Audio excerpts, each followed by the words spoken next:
Hey everybody, it's Jason Blaha here. Now that my two obligatory informative videos are done for the day, it's time to talk about current events in the online fitness community. And I've been asked a few questions in the last few days again about none other than Cali Muscle, aka the Booty Warrior, aka Chuck Basher. That was his G4P name. Don't Google it, you don't want to see this. So let me put on my +5 hat of weaponsmithing, work on skill at my crafting a little bit, and let's talk about this. You know, someone asked me about his muscle up video. And I was like, what do you think of that? Hey, how many muscle ups can you do? And it's like, guys, you guys got the wrong stereotype. I'm Slavic. We've never even heard of muscle ups. We don't do calisthenics. I'd never even heard of a muscle up till I got to YouTube Fitness. Never heard of them in my life. Saw my first one on YouTube Fitness. I'd never heard of these things before. All right, guys, Slavic. You need to ask me how many shots of vodka I can drink before I do a 200 kilo squat, right? You ask me how fast I can peel a potato before doing a power snatch, right? Get Slavic, get the stereotypes right. Suka Boyette, right? All right, I've never heard of muscle ups. So I actually watched the video.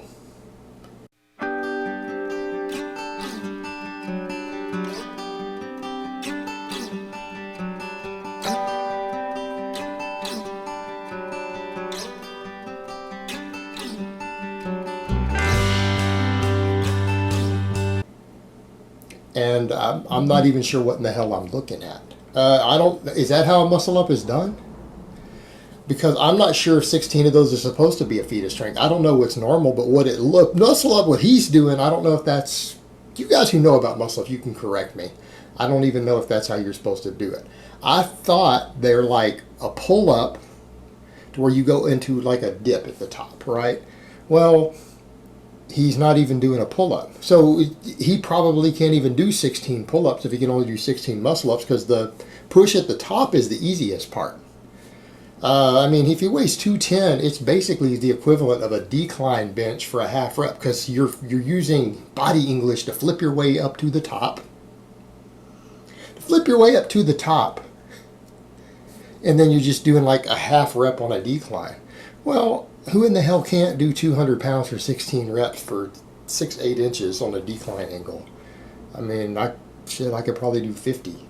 So, again, I got to translate it over to barbell stuff, guys. Again, Slavic. See, we don't do body weight. We do barbells.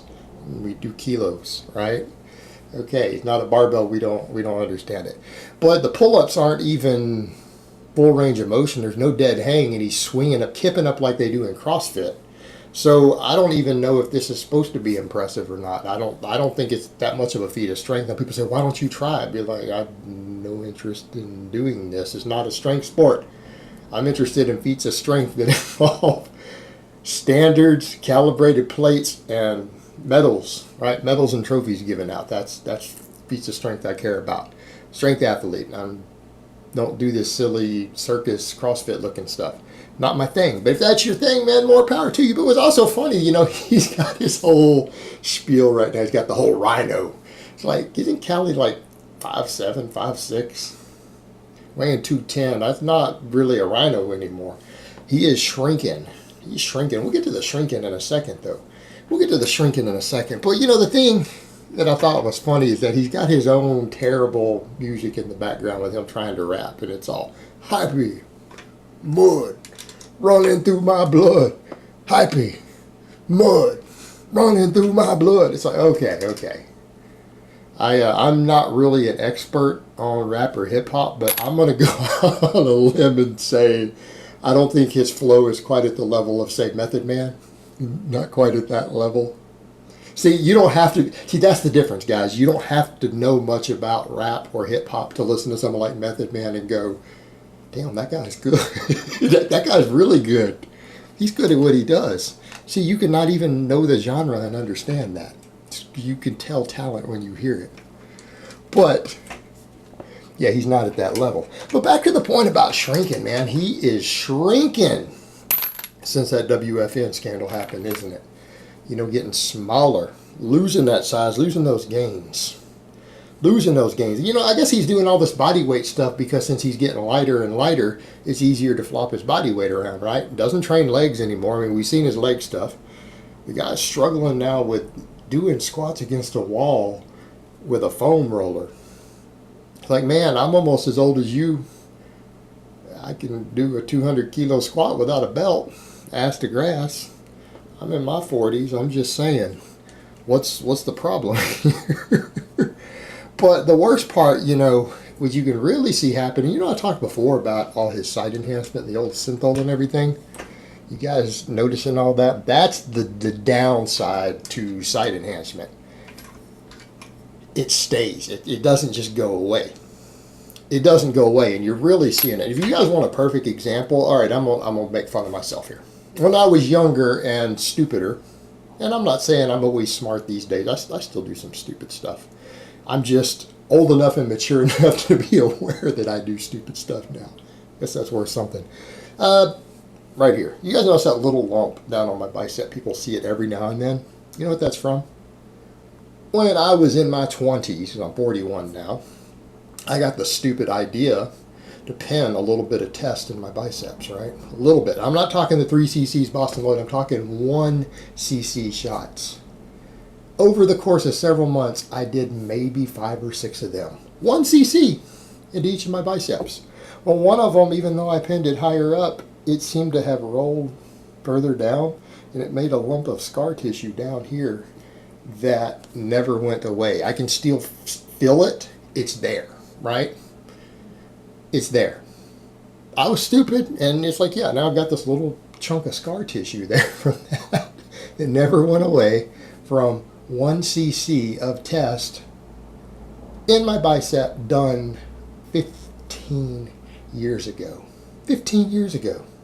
And it's probably never going away. I'd probably have to have it broken up by a surgeon or art therapy. Something would have to, because it's never gone away. And I've done stuff like massaging it with massagers and stuff to see for like an hour to see if it would do anything. It didn't do anything. It stayed there. So you guys need to understand, any sort of side enhancement like that creates scar tissue. I don't care whether it's people pinning anabolics. I don't care whether it's Synthol. It creates scar tissue. And he's got all that scar tissue in those biceps and in his delts. And now that he is shrinking, all that years of pinning in those spots, you can see it. You can see it. It's leaving scar tissue. And I don't know that you can get rid of that. In my experience, the little tiny bit I did there, it left a chunk of scar tissue there that I can't get rid of. He's got a ton of it, right? And you can start to see it because his delts and his biceps they're getting more weird shaped, and you can see basically the lumpage and the swelling and the scar tissue in them from all the pinning he did. And again, overall, a lot of people say, well, he's looking better now that he's losing. Yeah, because he looks healthier. He looks healthier. I mean, he's carrying too much muscle. Let's be realistic here. The amount of muscle he was carrying around, even being lean, isn't healthy, right? It's not healthy to be at that body weight. You to be, what, 250, 260 at 5'7"? No, man, that's a heart attack waiting to happen. So it's better for him that he's coming off. But you can see all of that old side enhancement is starting to become more and more apparent. You guys really saw it. You guys remember who was that bodybuilder? Flex Wheeler. That guy, I think he had like some kidney issues. And then he came off everything and dropped down way under 200 pounds. And you could still see all that Synthol in his arms. That's kind of what's going to happen here as he keeps shrinking down. And it's just one of the things that I think is starting to stand out now that he's backed off the gear quite a bit. And he doesn't really know. He doesn't train hard. He doesn't know how to train. So, I mean, he's going to keep shrinking because of that. Because he's never built a base natural. He doesn't have a strength base. Doesn't really know how to train. It was all drugs. And now, shrinking down without it. Now, granted, he's still staying lean, and I'll give him that. If that's genetics, that's just controlling his food, probably a combination, I don't know. But, he is staying lean, but yeah, he is shedding muscle rapidly. And it is what it is, guys. That's going to be my advice to a lot of you younger guys. You guys want to go hop on gear. Well, be prepared to lose a lot of those gains later. That's just a fact of it. Not saying you can't keep some of them if you're smart about it. If you're very smart and very careful, you can keep some of it. But, you get really big, you're not going to keep it. You're going to have to come off of the stuff eventually. And when you do, you're going to shrink.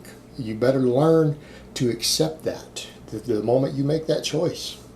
You know, it is what it is. All right, guys, but that's really all I have to say on that today. I hope it's been informative, and I will talk to you guys next time.